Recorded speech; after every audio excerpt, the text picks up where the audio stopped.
Greetings, nerds. So, Culture Wholesale has made me unequivocally angry again with their latest release of the Origin set. And no, it's not because I couldn't get one, I don't want it. Though, I kinda do because they're claiming some massive lies here. A set of 9 handmade ancient pigment watercolors. This is the ultimate handcrafted set of rare pigmented watercolors crafted by hand from pure rare earth pigment, even though we have cochineal and Indian yellow, and cochineal is made from a scale beetle, and Indian yellow is made from cow piss, and Egyptian blue is glass, and Madder Lake is from a root. These colors are made from the same powders hunted down along the Silk Road. And, well, I'm going to play a part of here real quick just because this was hilarious. Laboriously using the traditional ways. Laboriously using the traditional ways. Here in my studio, by hand, slowly and laboriously using the traditional ways. You catch that? They're putting acrylics into the video saying, painstaking and laboriously using the traditional ways. That's an immersion blender. That's not the traditional ways, my dude. That's also not what pissed me off here. Now, what actually made me mad, and I can show every single color here, except for cochineal. Actually, I can show cochineal. This right here is cochineal. And you can see this color does not match up, and that's not even on there. So, but yeah, that's cochineal. And I cannot show Indian yellow because I don't have Indian yellow. That was banned in the 1800s. They're claiming they're using all of these colors here. Now, if we compare all the colors here to the actual stuff, ta-da, camera. So this is lapis lazuli. Let's move the camera over here. Okay. Now, these are lapis lazuli. These are the pigment. This is the stone. This is the pigment from Chile. This is from Afghanistan. Notice the huge difference between the two. And you notice how they don't look anything like the blues there. Those look more like phthalos and ultramarines, the synthetic type. Now, we can also compare the 4 different grades of lapis lazuli as well. But let's just do 3 grades right here, because I don't feel like grabbing the rest of them. So, comparing the pure, the grayish blue, right here, to those. The palest one sort of looks like that. The purest, Fran Angelico, which is what everyone thinks of when they think of ultramarine or lapis lazuli, this is about $20,000 a kilogram. Now, we also have the pure bright blue, which also doesn't look like any of them as well. Next, cochineal. The pinks here do not look like cochineal at all. Compare them. There's a slight kind of reminiscent in the bottom one there. Slight, but it's not red enough. It looks more like a quinacridone mixed with titanium white. Indian yellow. So I don't have a swatch of Indian yellow. But Indian yellow is kind of more orangey. Those look more like a Hansa or benzimidazolone. Which, if we compare them to Dalamar Opaque, you can see that this Hansa yellow, aka Dalamar, looks very similar to those yellows. They have a very green hue to them. We can go with another version of it as well, the medium. They still have similar hue qualities, and the benzimidazolone medium as well.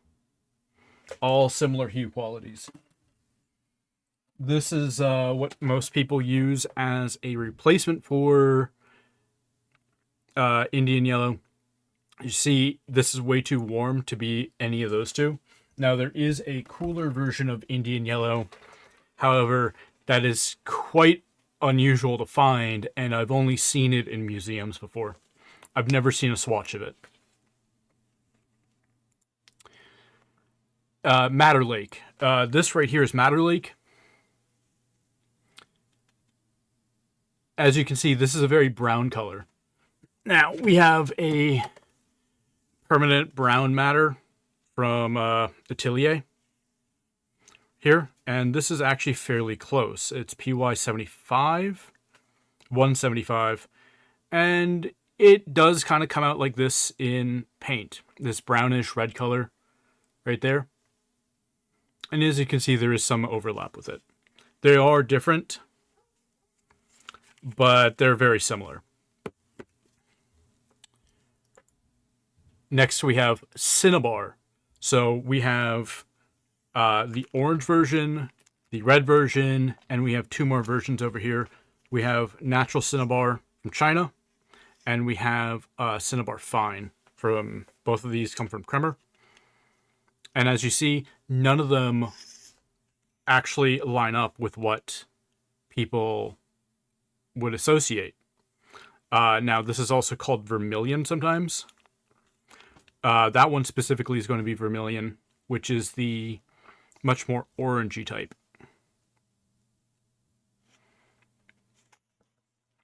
Now, one thing here is, because we're now on Cinnabar,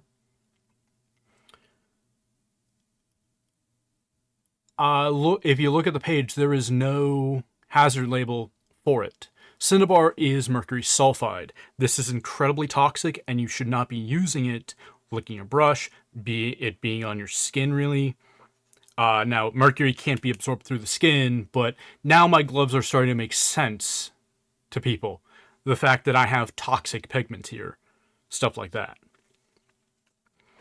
Next one we have is Egyptian blue. So Egyptian blue, another thing that requires hazard labeling. This is Egyptian blue right here. As you can see, it does not match up with any of the blues. Kind of matches up with that dull blue right there once again. That's what all of them will kind of do, that grayed out blue. Match up sort of like that. But this contains lead. It's also made out of glass, so it's very, very gritty and really nasty to work with. Orpiment. Now, we do also have another swatch orpiment here. So one thing you'll notice about orpiment is that it contains arsenic. This is orpiment right here. It's a very earth-like yellow, very brownish yellow. And if we crank up the light, we can see it actually kind of shift in color and get brighter. We turn up the light. It has some metasmeric properties to it, which I always found kind of interesting. We change the... You can kind of see how much brighter it is when I change the f-stop as well on my camera. But yeah, it's very bright for an ancient yellow pigment. But none of the yellows, once again, look like that. They kind of have similar qualities to it, but they're not brown enough. They're too green. That one's definitely a middle, and the one on the right, the one on the top is going to be more like middle yellow. The one on the left is more cool, more lemony, but they're very similar. Next, they list Verona Green Earth. This right here is Verona Green Earth. As you notice, it's a very pale, almost white color. Now, if we turn down the f-stop once again, we can see the green come out from it. And we have multiple different types of Verona Green Earth as well. So this is Verona Green Earth. This is the genuine stuff. This stuff is very hard to get. And this is, compare the two. This is different compared to that, because This, the mine was closed for it in the 1800s, and they more recently was able to get it. So everything that, generally speaking, will be like this is going to be a clone of it. You have Russian green earth, you have Bavarian green earth. That's a different type of green earth. All of these are green earths. And if we crank up the f-stop to 0, we can see the colors come out even better.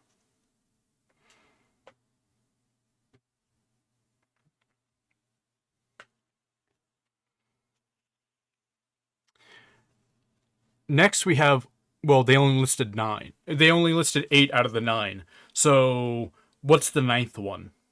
It's going to be a blue. But what blue? Smalt? Which is one of the historic blues. Azurite? Another historic blue. That's smalt right there. That doesn't match up.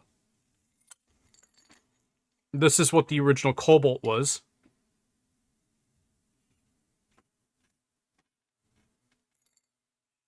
Glass particles, really nasty, really gritty. Azurite? Well, we have azurite right here. We have this right here is azurite light. And if we crank down the f-stop, we can see that. Blue come out more. And this is azurite dark. So we have 2 different versions of azurite here. None of them really match up with those blues. At all. Kind of makes you wonder, right? Well, fact is, I just disproved everything in here. And he's lying again. This has been a chronic problem with Culture Hustle, where they make grandiose claims and cannot back them up. They just kind of ignore it when people call them out. Or I'm assuming he's going to try to DMCA me for this video. That's what I always assume a company will try to DMCA me.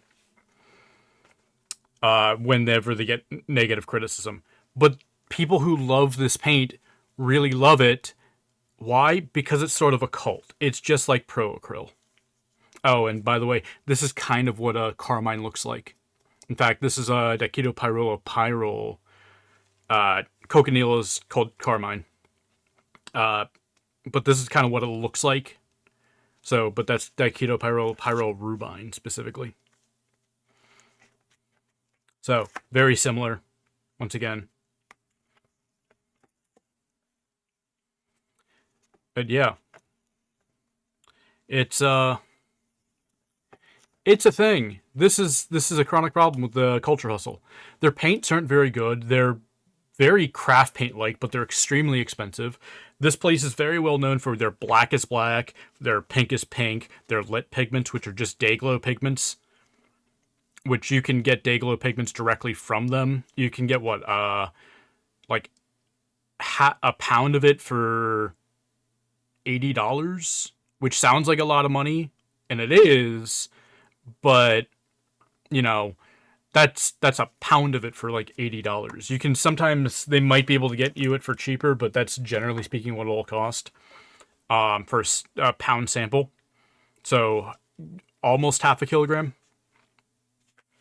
which honestly is not that bad of a price in reality, especially for a private consumer. It might cost more now. I don't remember off the top of my head, but yeah, you can get bulk quantities of it. The blackest black is not that black. Mirror Year's Mirror is just overpriced now. Back when it was like $20, $30, it might have been worth it, but the fact that it's $50 now is just kind of that, dude. You're overpricing your paint. It's not worth this much money. You're a marketing company. You're not a paint company. That's all Culture Hustle is. And yeah, I know I'm referring to it as single person, but there is, when it's a group of people, but there's a face of the company, And that face of the company really likes to over exaggerate what they do as this revolutionary thing. And I know a lot of like that, the anti Anish Kapoor thing. Anish Kapoor is a twat, and we can all admit that.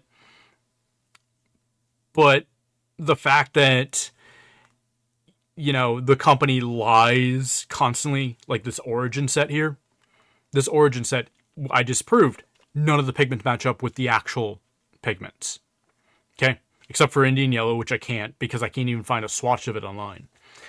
That being said, Dirty Blue has it. And speaking of Dirty Blue, if Stuart Semple or Culture Hustle try to claim that they were the ones that invented the split palette here, or the split watercolor pan, the separated watercolor pan, Dirty Blue was one of the first people that did it, to my knowledge. Somebody probably did it before him, but I know he experimented with it and did sell them a couple of years ago. So, if they do claim it, I'm going to say coincidence. And they thought they were the first, but they were not the first. I see them actually in like Alibaba all the time. When you're trying to buy like, in fact, I think those might be from Alibaba. That set, which it's really expensive for that set. For 9 watercolors, $130. I can get 10 watercolors from a better brand for cheaper. Yeah. If we learned anything from the disappointment, which was their watercolor set, this $55 36 thing watercolor set, their watercolors are terrible. They're gummy, they're stringy, and they're gloopy, which is weird. That's not what a watercolor should be like. Anyways, this video has gone on for too long, 17 minutes. Nobody's going to watch it past here. If you did, there's some links down below, like the Discord and my Ko-Fi, if you want to help support the channel. Have a good night or something. I don't know.